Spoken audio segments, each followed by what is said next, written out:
안녕하세요. 이사해옵니다.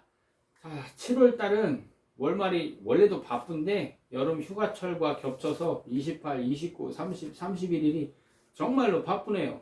근데 그 와중에 꾸준히 소형이사와 관련된 상담 문의를 제가 계속 받고 있어요. 근데 제가 이렇게 전화를 받다 보면 저런 생각을 가지고 계시면 업체 선택을 잘못할 확률이 높은데 이렇게 느껴질 때가 있습니다. 그래서 오늘은 원룸이사, 소형이사를 하시면서 잘못된 고정관념이 뭐가 있는지, 그리고 그 고정관념들이 왜 잘못됐는지 제가 오늘 설명드릴게요.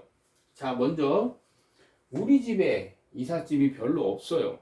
그래서 이사 비용은 저렴해야 됩니다. 정말 맞는 말씀이죠. 이삿짐 가격을 책정하는 데 있어서 1순위가 이삿짐 양이에요. 그런데 이삿짐이 얼마 없지만 1톤밖에 안 되지만 큰 짐이 뭐 냉장고든 침대든 세탁기든 있어요. 근데 고객님은 여자분이셔요. 그러면 남자 인부 2명 있어야겠죠.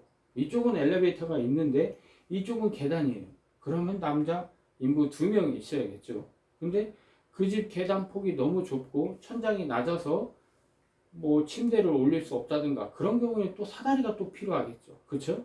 그래서 내 이삿짐 양과 이사 조건에 따라서 이사 비용이 이삿짐 양이 얼마 되지 않더라도 이사 비용이 높게 나올 수 있다는 점. 그래서 가끔씩 깜짝 놀라시는 경우가 있는데 이사 비용을 책정하는 것은 우리 집에 내가 보이는 내 기준에 내가 볼 때 이삿짐이 적다, 이것에 의해서 판단하시면 안 되고, 내가 가지고 있는 짐들을 객관적으로 볼 때 몇 명의 인부가 필요하고 어떤 조건에 의해서 작업이 진행하게 되는지 그렇게 살펴보셔야 됩니다.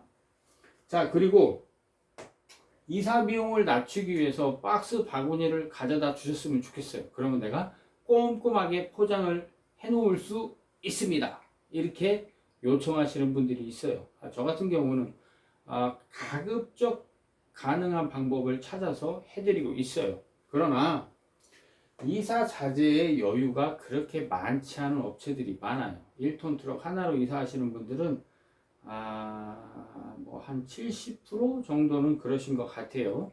자, 그리고 박스하고 바구니를 가져다 드린다고 해도 정말 오래된 거 가져다 드려요. 물론 속지라고 하죠. 새 비닐, 옷 비닐과 바구니 비닐까지 가져다 드린다면 이사 자재가 조금 노후돼도 상관은 없어요. 그런데 비닐을 가져다 주지 않으면서 이사 자재가 굉장히 노후된 경우가 있죠. 그런 경우 그렇게 이삿짐 싸고 싶지 않으실 거예요. 자, 그리고 또 뭐냐면 내가 진짜 자재도 많고 자재도 새 건데 이사 며칠 전에 내가 가져다 드리기로 했는데 그날 너무 스케줄이 바빠서 못 갖다 드릴 수도 있어요. 또 그리고 뭐가 있냐면 우리 고객님께 박스하고 바구니를 새 걸로 아주 좋은 걸로 원하는 수량만큼 가져다 드렸는데 우리 고객님께서 2, 3일 전에 박스를 받은 다음에 갑자기 사정이 생겨서 몇 개 다 담지 않으실 수도 있거든요.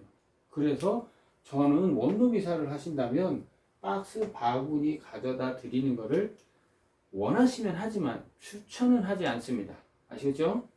자, 그리고 하루나 이틀 전에 업체를 선택해도 되고 하루나 이틀 전에 예약을 해도 된다. 왜냐? 용달업체, 원룸이사업체 많으니까. 우리 집 이삿짐이 얼마 없으니까. 이렇게 생각하세요. 천만의 말씀이에요. 이거는 정말 잘못된 생각이세요. 얼마 전에 저에게 예약을 하신 고객님이 있어요. 충주에서 서울로 오신대요. 네, 그렇습니까? 그러면 2명이 작업을 하고 이사 비용은 얼마입니다. 제가 이렇게 말씀을 드렸어요. 근데 나중에 문자로 저에게 주셔서 대표님, 제가 예전에 유튜브에 댓글을 어떻게 달았던 누구니까 잘 좀 해주세요. 그러시는 거예요. 그러고 보니까 제가 유튜브를 좀 더 잘할 수 있는 방법을 조언해 주신 고객님이시더라고요. 그러니까 저는 정말로 잘해드리고 싶죠. 근데 충주란 곳은 제가 가서 활동을 할 수도 있지만 아직까지는 제 영향력이 크게 미치지 못하는 지역이에요. 그런데 저한테는 정말 고마운 고객님이에요. 그래서 제가 직접 가려고 했는데 그날 스케줄을 보니까 필수 부가결하게 보관이사가 잡혀 있어요. 보관이사는 제가 해야겠죠. 맡기질 못해요. 웬만하면. 정말 보관이사 두 개가 겹치지 않는 이상 보관이사는 거의 제가 해요. 그런데 보관이사와 충주 고객님이 겹쳤어요. 그러면 보관이사는 제가 해야 되고 충주에 있는 이사는 최대한 변수를 낮춰서 우리 기사님 한 명이라도 가고 충주 기사님과 조인해서 둘이 작업을 하든가, 아니면 충주 기사님 두 분인데 제가 전화 통화를 할 때 이거 이렇게 하실 수 있어요, 저거 저렇게 하실 수 있어요, 이거 이렇게 해줄 수 있어요, 이렇게 계속 확인하면서 요 단가에 해줄 수 있습니까? 이렇게 걸러서 두 분을 보내드려야 되겠죠. 그쵸? 그런데 처음에는 그런 상황이 아니었기 때문에 제가 협의한 가격이 좀 다소 낮았어요. 그런데 나중에 제 구독자분이고 저한테 도움을 주신 분이기 때문에 잘해드려야 돼요. 그런데 이 가격으로 잘해드릴 수 있는 기사를 찾는 게 쉽지 않죠. 그쵸? 왜냐? 요 간극의 변수와 가격 차이가 있기 때문에. 그쵸? 그러다 보니까 이제 제가 고객님께 말씀을 드렸죠. 제가 보여드렸어요. 스캔을 해서 보여드렸어요. 고객님, 내가 우리 기사가 한 명이라도 직접 보내려고 했더니 달라고 하는 비용이 요만큼이어서 두 명을 맞출 수가 없네요. 저희 기사님을 한 명이라도 내려보내기가 힘든 가격입니다. 그래서 제가 콜에서 제가 수수료를 5,000원도 띄지 않고 빵원으로 해서 기사님을 지금 배차하고 있는데 제 마음에 드는 기사님이 없습니다. 이렇게 말씀드렸어요. 좀 죄송했죠. 근데 이제 이사를 직업으로 하지 않으면 제가 그렇게 설명을 드렸을 때 어떻게 받아들이냐면 그게 뭐가 어려워. 내가 지금 전화해서 뭐 가능한 업체 알 수 있는데. 근데 그렇게 생각하실 수 있거든요. 그리고 나서 저한테 한 30분에서 1시간만 기다려달라고 하고 다른 업체 예약을 바로 하셨어요. 그게 뭐냐면 할 수 있습니까? 없습니까? 이렇게 확인하고 예약을 하신 거죠. 그리고 저 같은 경우는 변수를 줄여서 잘해드리려고 하다 보니까 업체 선택하는 게 쉽지 않았던 거고 그런 차이가 있어요. 이 부분 어떻게 보면 저의 책임감일 수도 있고 어떻게 보면 저의 오바일 수도 있어요. 하지만 그날 이사가 끝나보면 이해하실 수 있을 거예요. 그리고 제가 그런 부분을 뒤쪽에서 한 번 더 말씀드릴게요. 이사를 맡기는 거는 아무한테나 맡길 수 있어요. 제가 그 부분에 대해서 책임질 소지가 없다면 더 낮은 가격으로도 배차할 수 있어요. 그 정도 능력 충분해요. 하지만 그렇게 하지 않은 데는 그렇게 하지 않는 이유가 있기 때문입니다. 이 점은 한번 되새겨 봤으면 좋겠습니다. 우리 고객님들께서. 자, 그리고 우리 집 이사는 한두 시간이면 끝난다. 내가 볼 때 금방 끝날 것 같다. 이렇게 생각하시는 분들이 있어요. 그럴 수 있습니다. 고시원 이사 박스 한 5개면 고시원 같은 경우는 끝나요. 거기에 선풍기 하나, 그 다음에 옷 다림질하는 빨래판하고 빨래 건조대, 그 정도면 끝나요. 그런 곳은 한두 시간 충분히 끝나죠. 근데 뭐냐면 기사가 뭐라도 포장을 해야 되고 기사가 혼자 들고 나르면서 아니면 엘리베이터로 밀고 내리고 차에 싣고 혼자 다 하는 그런 상황이라면 아무리 소형 이사라고 해도 아무리 1톤 이사라고 하더라도 4시간은 잡으시는 게 좋습니다. 그게 맞아요.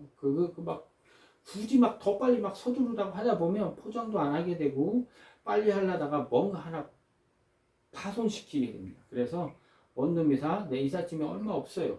4시간 보시면 돼요. 아시겠죠? 자, 그리고 이거 진짜 이렇게 많이 생각하시죠? 용달 이사는 싼 게 좋다. 저도 그랬으면 좋겠어요. 그리고 이게 100% 틀린 말은 아니에요. 제 생각에는 한 50% 정도는 그렇다고 믿고 싶어요. 오늘 받은 전화예요. 오늘 받은 상담 전화. 자, 지방으로 가는 5톤 트럭 포장 이사를 하셨어요. 차는 5톤 트럭을 가져왔대. 근데 이삿짐 양은 그래 절반 정도밖에 안 됐대요. 2.5톤 양밖에 안 됐대요. 그리고 그렇게 포장 이사를 진행했는데 6월 23일에 그래서 시골로 가는 할아버님께서 이사를 하셨는데 오늘 에어컨 설치를 하려다 보니까 벽걸이 에어컨 실내기예요. 벽걸이. 이 벽에 걸려있는 벽걸이. 그 벽걸이를 절단할 때 동파이프 벽걸이 에어컨 뒷면에 동파이프가 이렇게 빠져나가서 실외기까지 연결이 되잖아요. 그죠? 근데 그 중간에 동파이프 뭉치가 있어요. 동파이프 뭉치. 그래서 에어컨하고 연결된 요쪽을 절단하는 게 아니고 뭉치 바깥쪽을 절단을 해줘야 돼요. 그래야 동파이프 쪼가리를 빼내고 새 동파이프를 갖다가 설치할 때 끼울 수 있거든요. 그런데 5톤 포장이사 업체가 이 동파이프를 어디를 잘랐냐면 앞쪽을 자른 거예요. 뭉치 앞쪽을. 그러면 비용이 설치 비용이 아니라 수리 비용과 설치 비용까지 같이 들어가는 거예요. 그거 굉장히 복잡해져요. 그런데 용달 업체가 아니고 포장이사 업체가 5톤 포장이사 업체가 그런 실수를 했어요. 이 얘기를 왜 할까요? 이 얘기는 용달도 아니고 포장이사 쪽인데 똑같습니다. 5톤 차 포장이사 하는 기사나 용달차로 원룸이사 하는 기사나 똑같은 기사예요. 그런데 경험이 부족한 거죠. 경험이. 근데 그날 바쁜 날도 아니었어요. 6월 23일 제 기억에는 바쁜 날도 아니었는데 그냥 인원수만 맞춰서 넣은 거예요. 제 기억에. 제가 볼 때는. 그래서 제가 뭐라고 말씀을 드렸냐면 고객님 이삿짐 센터에 전화하셨습니까? 전화 안 하셨대요. 고객님 제가 볼 때는 그 사진 찍어서 보내면 창피해서라도 아마 손해배상 처리 바로 해줄 겁니다. 제 생각에는 이삿짐 센터에서 2달 정도 일을 해봤다면 그런 실수는 하지 않을 거예요. 저는 그렇게 말씀드렸어요. 싼 게 좋다 그럴 수도 있어요. 하지만 절대 아닐 수도 있습니다. 아시겠죠? 자, 그리고 마지막으로 업체 고르기 어려우니 부동산에서 소개받아서 이사업체를 고른다. 이렇게 하시는 분들이 있어요. 이삿짐 센터, 용가 이사 업체들 중에 부동산에 영업을 하는 업체들이 많이 있습니다. 저는 절대 하지 않아요. 그런데 저에게도 부동산 고객님이 계세요. 어떻게 생긴 고객님이시냐면 제가 한참 예전에 카페 활동을 많이 하면서 광고를 하고 블로그를 한참 많이 하면서 광고를 할 때 제가 너무너무 열심히 하니까 저를 예쁘게 봐주신 부동산 관계자분들이 몇몇 분 계세요. 그래서 그분들이 언제 연락을 주시냐면 잘해주세요. 아니면 제 친인척입니다.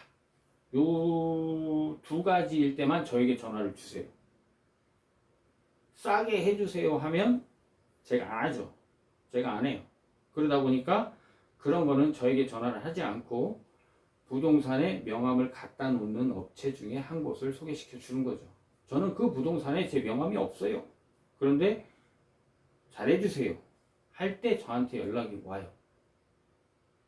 그러니까 그렇게 생각하시면 돼요. 부동산에 영업하는 이삿짐 센터, 용달이사 업체들 잘해드릴 수도 있어요. 근데 저는 거기서 고르길 추천드리진 않습니다. 무조건 안 좋다는 게 아니라 저는 개인적으로 추천드리지는 않아요. 그리고 저도 부동산 영업은 절대로 하지 않습니다. 자, 그래서 부동산에서는 저도 마찬가지예요. 저도 잘해주고 싶은 고객이 있어요. 그래서 90점 정도 이상은 기본적으로 해야 된다. 부동산에서도 요 업체 따로, 그 다음에 쏘쏘 그저 그런 본전치기 정도 나쁜 업체 소리만 들으면 되지 않는다. 2개로 나눠서 소개시켜 드리지 않을까요? 고객님의 성향에 따라서. 저도 그래요. 내일 이사하는 게, 뭐 어떤 분은 제가 오지랖이 너무 높고, 너무 감성적으로 얘기를 과장해서 한다. 이런 표현까지 하시더라고요. 내일 이사하는 고객님이 어떤 분이시냐면, 같이 살던 어머니께서 뭐, 운명을 달리하셔서 이번 달에 너무 많이 쉬셔서 이사 날짜를 제대로 하실 수가 없는, 내 마음대로 내가 원하는 날에 할 수가 없는 그런 상황이에요. 그래서 제가 맞춰드렸어요. 원하시는 시간에 맞춰드리고, 그리고 물품 파손을 하지 않도록 신경을 꼭 좀 써달라고 해서 내일 같은 경우는 제가 특별히 신경을 썼어요. 사다리차 비용도 제가 지불하기로 했어요. 그냥 제 사다리 가져가서 그냥 비용 안 받기로 했어요. 그리고 잘해드리기로 했어요. 이게 뭐냐면 장사를 해보신 분들은 아실 거예요. 어떤 많은 고객님들이 오시잖아요. 우리 식당에. 그러면 이 고객님 서비스 하나 더 주고 싶어요. 그런 고객님들이 있죠. 이 고객님 조금 더 잘해주고 싶어요. 이 고객님도 우리 집에 10번 왔고, 이 고객님도 우리 집에 10번 왔는데, 마음적으로 좀 더 고마운 사람이 있죠. 그쵸? 부동산도 마찬가지예요. 조금 더 잘해주고 싶은 고객님께는 다른 업체를 소개시킬 수 있고, 그냥 평범한 스쳐 지나가는 고객님께는 50점짜리 업체를 소개해 드릴 수도 있습니다. 자, 오늘 제가 원룸이사, 소형이사를 하는 데 있어서 우리 고객님들께서 잘못된 고정관념 가지고 계신 거, 요 중에 한두 개는 가지고 계실 거라고 생각이 됩니다. 왜냐하면 제가 상담자를 많이 받다 보니까 굉장히 많이 받는 그런 질문들이거든요. 우리 고객님들 알고 계시고 업체 선택하는 데 도움되셨으면 좋겠습니다. 감사합니다.